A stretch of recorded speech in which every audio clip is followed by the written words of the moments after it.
I've been sick for like the past week and I finally woke up today feeling a little more energized, so today's a good day. I started crocheting in like February. I got my first crochet supplies in January for Christmas, and I didn't actually start crocheting until February. So this is everything I've crocheted in the past 9 months as someone who just started crocheting, a beginner crocheter. And some of this stuff like completely flopped, some of it's wearable and I love it.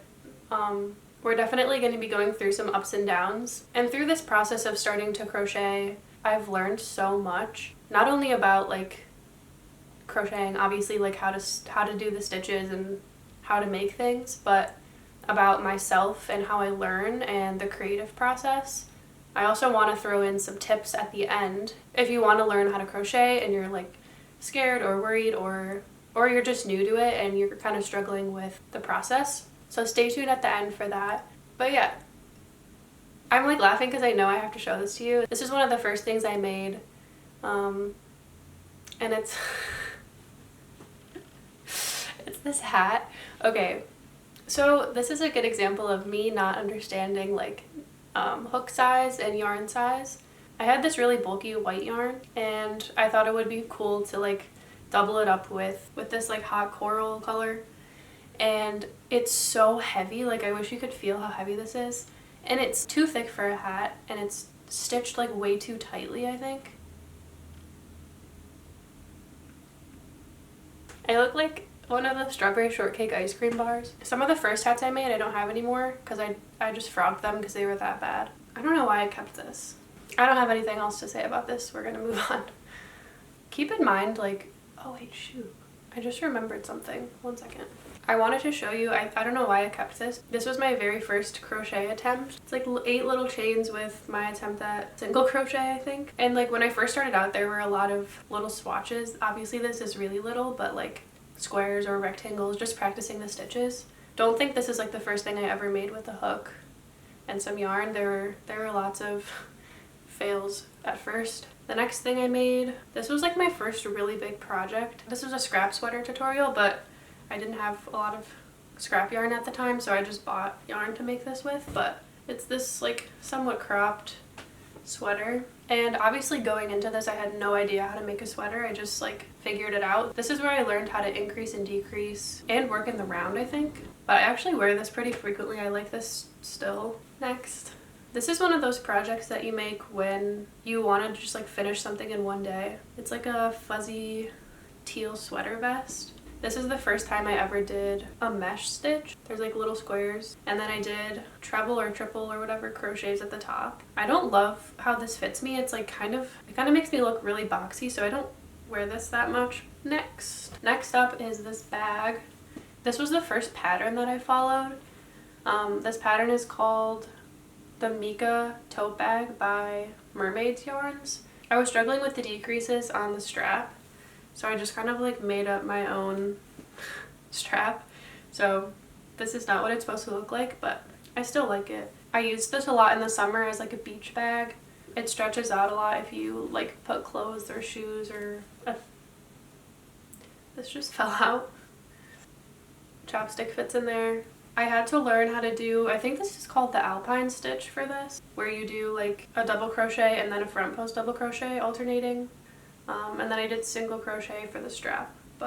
And yeah, next. I made this top a few months ago following the Blok top by Rose Knitwear. I was a newbie at the time. I'm still a newbie. I consider myself a newbie, but I didn't read the thickness of the yarn that I bought. It was like weight 5 and I was supposed to use weight 4. By the way, I've never done a gauge swatch. I don't think I ever will. It's probably something I should do, but I just don't. I don't know. It's like a mental thing.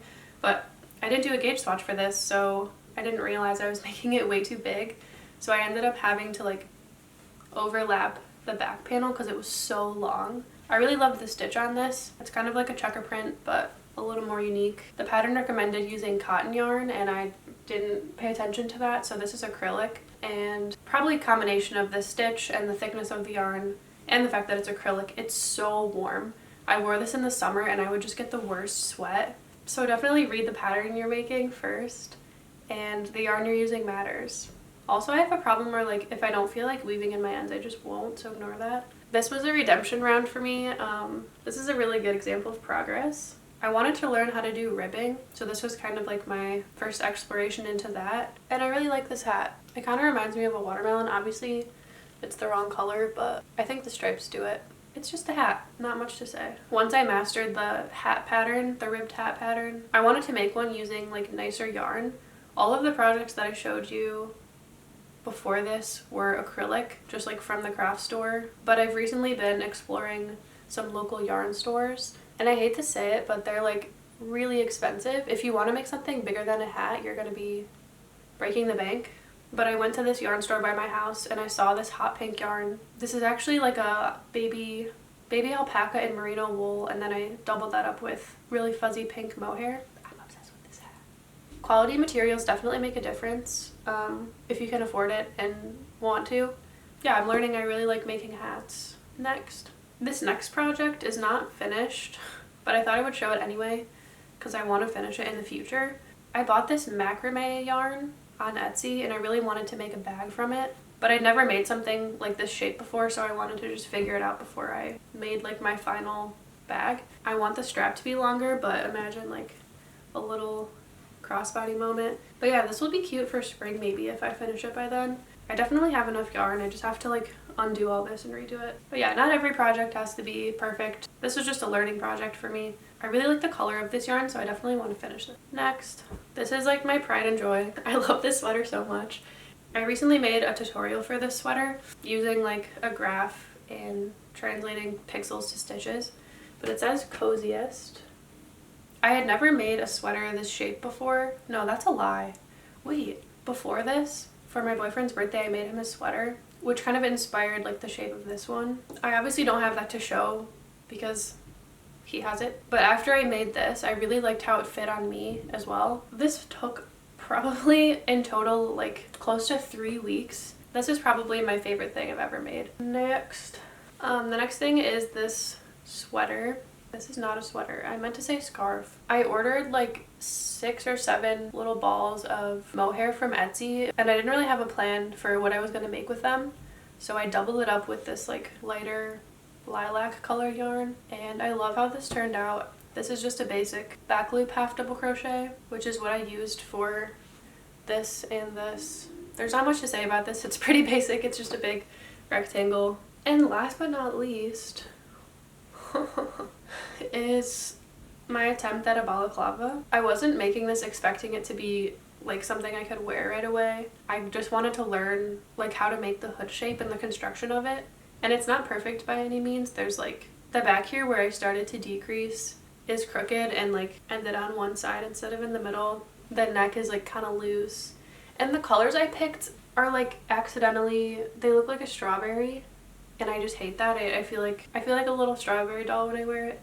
And I'm also realizing like you have to be a certain type of person to look good in a balaclava. But maybe one will come in the future that's a little more flattering and properly constructed. So that's everything I've crocheted in the past 9 months that I still have in my possession. But now I'm quickly going to go through the things that I've crocheted that I have given away or have like undone and just used the yarn for something else. I'm just going to be going through my camera roll because that's where I have a lot of pictures of stuff. This is a winter headband that I made. I think I still have this, I just can't find it, which is a really smart thing to make if you're starting out because it's just a rectangle that you connect. So that's a really good beginner project to do.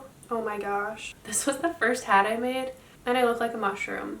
I definitely undid this to reuse the yarn, but this definitely goes to show you that the first thing you make probably won't be perfect or even wearable. Using the same like back loop half double crochet ribbing that I did for these hats, I made my boyfriend Matthew a hat, which I think he still has. But yeah, here's some pictures of him wearing it. I think he picked out the color of the yarn too, which makes it more special. My first attempt at color work was this little piece I did as part of my thesis in college. It's a really long story, but this was like a small piece of it. And I had it on my wall for a while. I don't know where it is. I want to hang it back up. It's kind of cool. It says "oh" because that's something I say a lot. Like someone cuts me off in traffic and I'm like, "oh." Okay, wait, there's a few more things. For my friend Sydney's birthday, I made her this like checker print little shoulder bag. I think I just followed a tutorial on YouTube or something, but I really love how it turned out, and I think she liked it, which is always a good thing.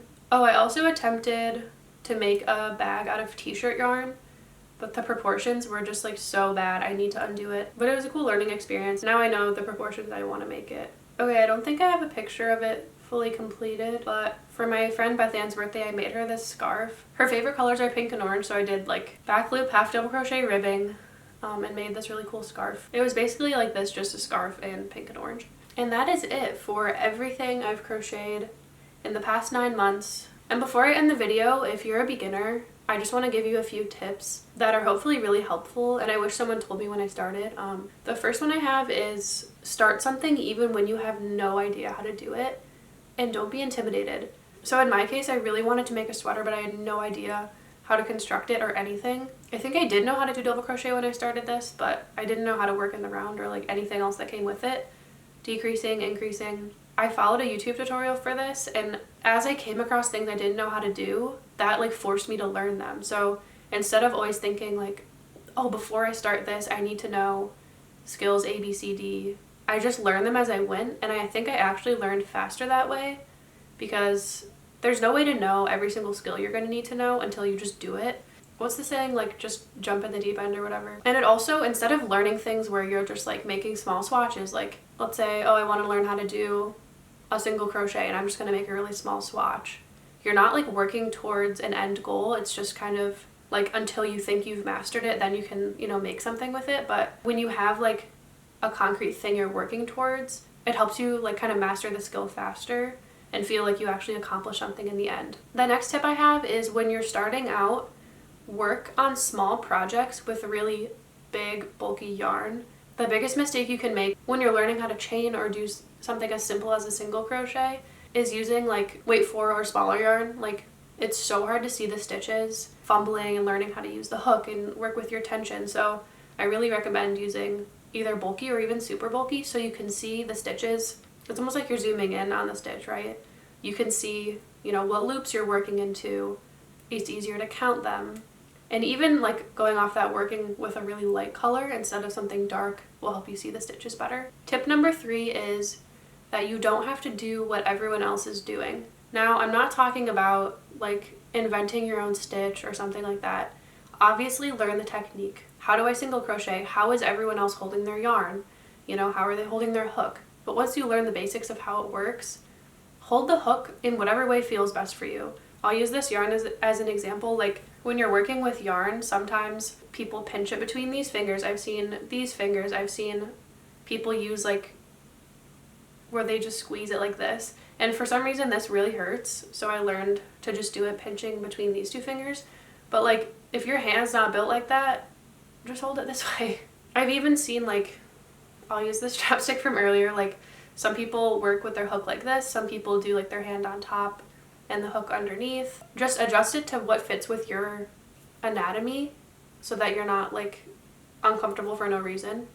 And also on the note of not needing to do what everyone else is doing, a lot of the crochet that is really popular, I feel like, is either like really colorful granny square like blankets or sweaters, or like somebody's grandma is making like a lacy shawl or something. And just because that's what you see a lot doesn't mean that's what you need to recreate. Pick colors you like, make stuff that you're gonna wear or that, you know, you can give to your friends and they're gonna wear. Or don't feel like crochet has to be in this like small box of what you see or what you know or what you learn. Really try to put yourself into it and adjust it depending on what you want out of it. And the last tip that I have is the creative process is a process, so be patient with yourself. When I started crocheting, I never would have thought that like this, when I knew absolutely nothing, would turn into this, where I'm doing like an entire sweater construction and color work and like designing everything from scratch. But I really tried to have patience with myself in the process and like do a million of these tiny like experiment flops. Make a million of these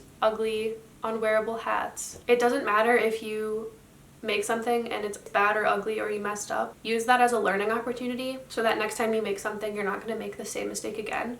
And if you do, it's fine. Make it again and learn from it. But just going in with it, expecting to make things that aren't perfect, is like a huge thing, because a lot of times when you start something new and you're really struggling with something, sometimes like we can use that as an excuse to stop or say like it's not for me, or you know, this is just too hard, whatever, I don't like it. But I encourage you to take those moments where you're like wanting to give up, or like you just can't hold a yarn right, or you know, you've been working at something forever and it doesn't seem to be growing and you're like losing patience. Use those as opportunities to just keep going, because next time it's going to be so much easier. You're going to know more, you're going to have more patience, you're going to work faster, and your love for it will grow. So tackle it with an open mind and stick with the process, and I promise you, you will surprise yourself. That's all I got to say. If you have any advice that I didn't mention, please comment it to help all the beginners out there. I'm really excited to see what I make in the future, and I'm proud of myself for sticking with crochet for as long as I have. I'm one of those people that takes on a new hobby very frequently, and then I stick with it for like a week or a month, and then I get bored of it and find something else. Crochet is one of the only things that I've stuck with, so I'm proud of myself. Feel free to follow me on Instagram and TikTok, and subscribe if you want, and I will see you later.